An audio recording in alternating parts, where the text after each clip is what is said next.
We look at a lot of graphs in economics, so I thought I'd start with this. Today, we're going to examine some policy trade-offs, but I thought I'd show you this first. This dotted line is the simplicity, and this black line here is the completeness of the approach of any policy.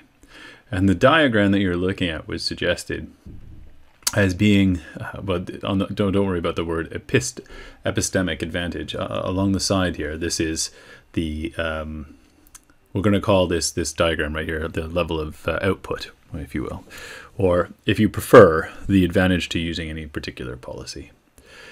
And this is trying to suggest that there's a trade-off in the complexity of every policy. If you have a very simple policy, you may well be able to implement that and put it into place, but it may not be very complete in its reach.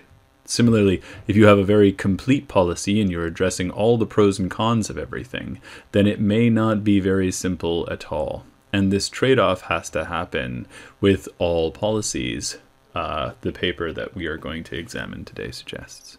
So today's class is really all about the trade-offs that we have beyond the traditional economic measures. We are here talking to you today about the trade-offs between ethical policy objectives and growth. Now, immediately this should bring up in your mind a problem, because we live in a society where the concept of right and good is not uniformly felt by all the people in society. So even if a government is going to try and aim for an ethical policy, they are not going to be satisfying all of the people all of the time. That is quite difficult, really, because measuring the amount of dissatisfaction with a particular policy is dynamic across society, so it's always changing, right? So if, for example, the government decided they wanted to create a policy to allow, this is a controversial topic, I suppose, to allow like a 24-hour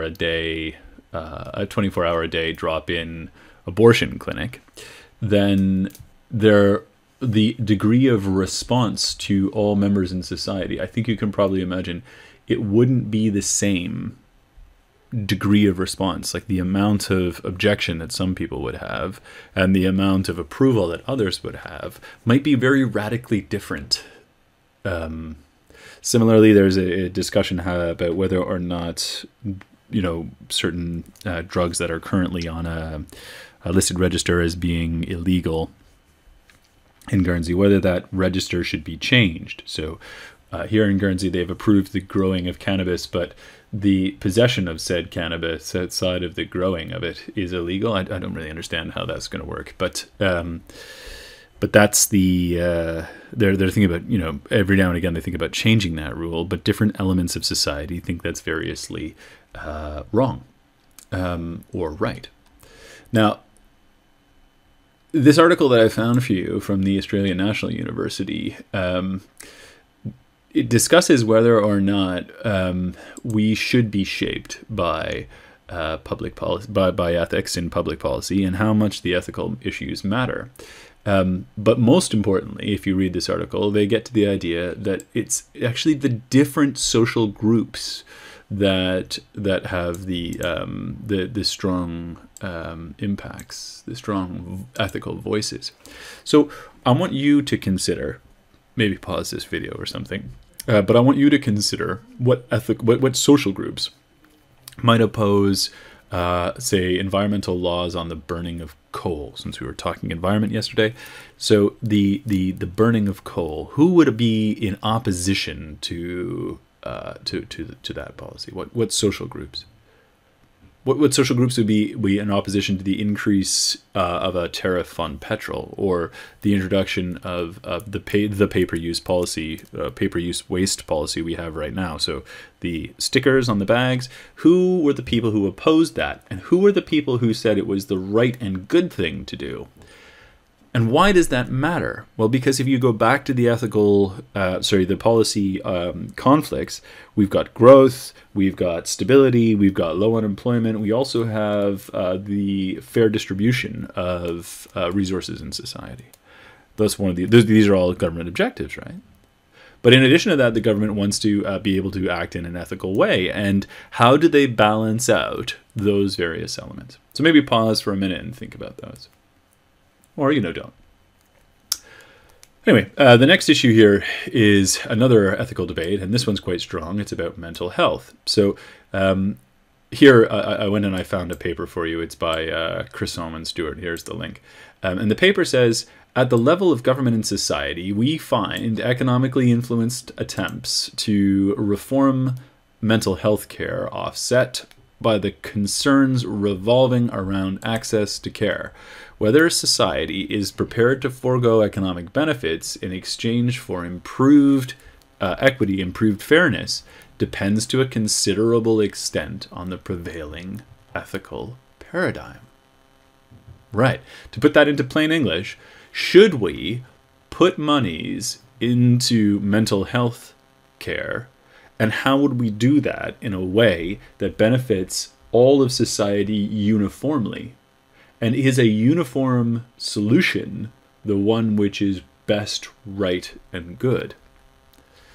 Now that's tricky because mental health problems are more prevalent in low-income households than they are in high-income households, I would suppose.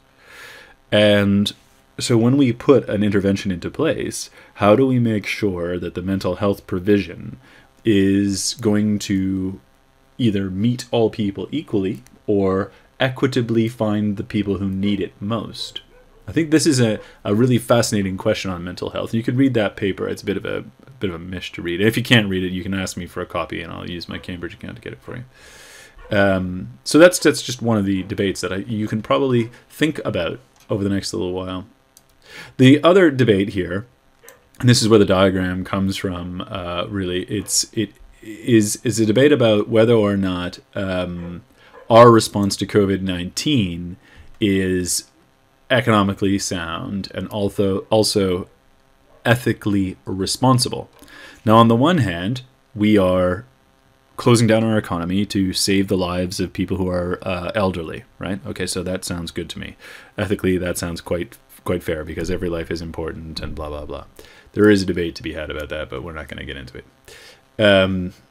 However, the Vox EU article that I put up here, Vox, you can just follow the link, you'll read all about it, talks about the impact this is having on emerging economies. So these are low-income countries. This column argues that developing countries will be harder hit by the pandemic as policy measures to fight it will be less effective. Now, what's really fascinating about this, and you can read further on this online, is that our solution to the COVID-19 pandemic is, yes, saving lives here in the West, but the reduction of our economic trading activity is causing for shortages in third world countries, and that means unbelievably that the economic suffering that we are levying on those who are on extraordinarily low incomes means that those people will suffer starvation and drought. Okay, so the rationale for that is that we're not trading with them. Our income streams are cut. Their income streams are very strongly impacted. They can't trade for the food and the goods that they need to survive. Saving our old people is killing their young people. Now, that's a bit controversial, but you can read about how our society is having that impact. And that, I think, has to cause us to pause and think about whether or not our solution is really truly ethical. Is it okay that we save our people at the expense of the most vulnerable in society? And that, I think, is a much more difficult question to answer.